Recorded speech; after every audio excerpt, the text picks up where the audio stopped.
A ver, pensemos en esto por un momento. ¿Es posible que un simple rollo de papiro, uno encontrado casi por accidente, pueda, no sé, sacudir los cimientos de un reino entero? ¿Que pueda remodelar por completo una sociedad? Pues, aunque suene a película, hoy vamos a explorar la historia de un descubrimiento que logró justamente eso. Ok, para entender esto, tenemos que viajar en el tiempo. Vámonos a la antigua Jerusalén, por allá del año 622 antes de la Era Común. En el trono estaba el rey Josías, y créanme, el ambiente estaba movido. Era una época de cambios políticos y religiosos muy, pero muy profundos. Bien, ahora metámonos de lleno en la historia. Imaginen la escena. Es un día cualquiera, ¿ok? Unos trabajadores están haciendo reparaciones en el templo de Jerusalén. Polvo por todos lados, el ruido de las herramientas, lo normal. Pero de repente, en medio de todo ese lío, se topan con algo. Algo que no debería estar ahí. Un rollo antiguo, olvidado por quién sabe cuánto tiempo. Un texto que, literalmente, nadie recordaba que existía. Y cuando le leen este rollo al rey Josías, ¡wow!, la reacción es de no creerse. Inmediata, visceral. No es que se sorprendiera un poco, no. Fue una conmoción total. El rey se rasga la ropa, y ojo, que en esa época eso no era un gesto para la galería. Era la máxima, pero máxima expresión de angustia y desesperación. Una señal clarísima de que lo que acababa de escuchar era algo increíblemente potente y alarmante. Así que, inevitablemente, llegamos a la gran pregunta, ¿no? ¿Qué diablos decía ese rollo? ¿Qué clase de palabras, de leyes, de mandatos podían llevar a un rey al borde del colapso y, de paso, provocar una crisis de Estado?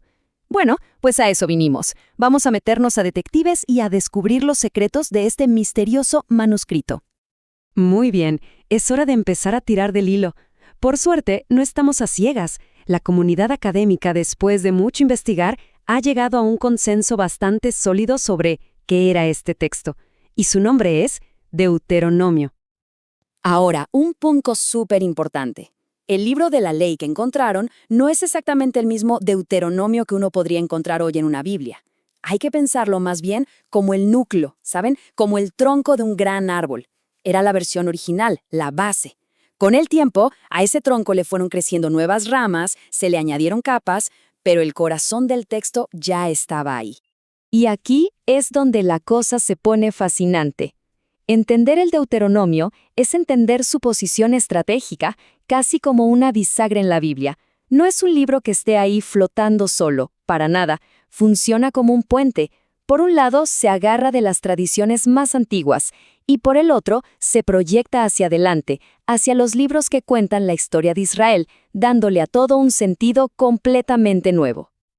Claro, si uno lee el libro, dice, palabras que Moisés habló. Pero, ¿qué nos dice la investigación histórica? Pues que esto es más bien una ficción literaria. Y ojo, el punto aquí no era engañar a la gente, para nada. La idea era darle al texto la autoridad más grande imaginable. ¿Y quién tiene más autoridad que el mismísimo Moisés? Era una manera de decir, oigan, tenemos que volver a las raíces, a lo fundamental.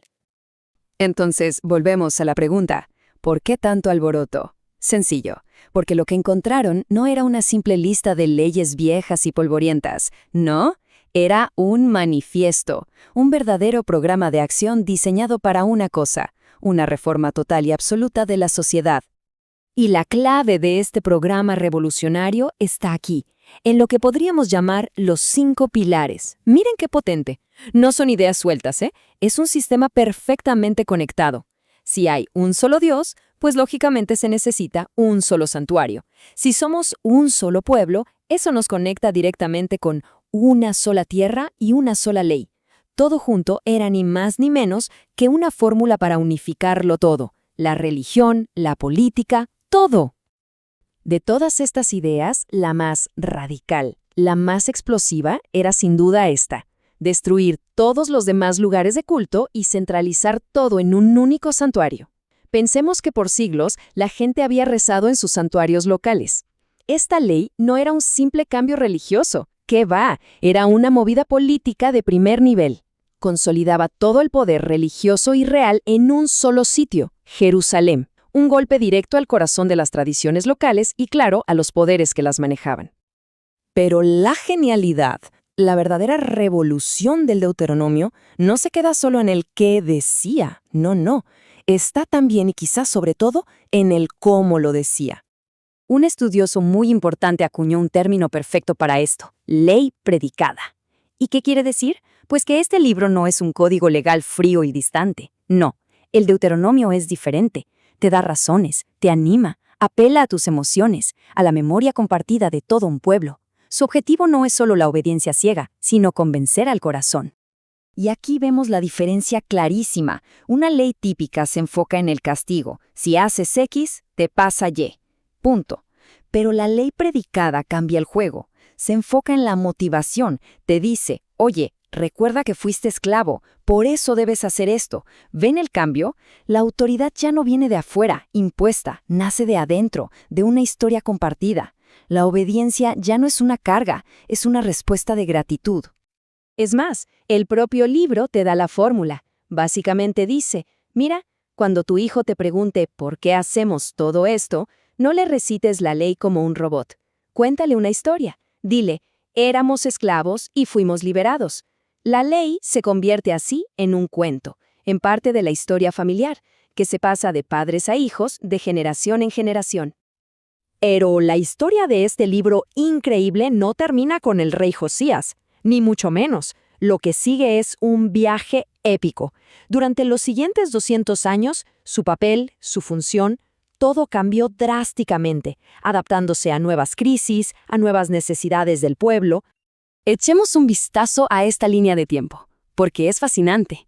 Todo empieza por allá del 750 a.C., con una versión inicial. Luego, el gran momento del 622, cuando lo encuentran y desata la reforma. Pero después viene el exilio, y ahí el libro se expande. Ya no es solo un plan de reforma, se convierte en la explicación de la catástrofe nacional.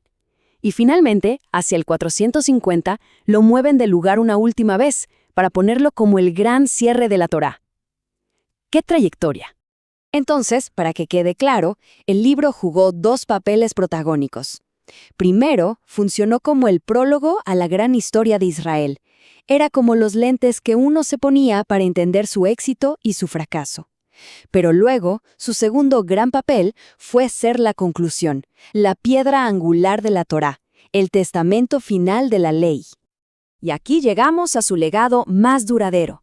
Cuando el escriba Esdras lo toma como la constitución para la comunidad que regresa del exilio, el Deuteronomio ayuda a mover el centro de gravedad de toda la religión. El foco ya no estaba tanto en el templo físico y sus rituales, sino en un texto sagrado. Fue una pieza clave para transformar al judaísmo en una religión del libro. Lo cual nos deja con una última pregunta, una que todavía resuena hoy en día, ¿no creen? ¿Cómo es que un libro que empezó siendo, en esencia, un proyecto de reforma política radical, terminó convirtiéndose en un texto sagrado que le habla directamente a la memoria y al corazón de millones? Su viaje nos obliga a pensar en algo muy actual, cómo las comunidades de todo tipo siguen construyendo su identidad en esa poderosa relación entre la ley que nos rige y la historia que nos define.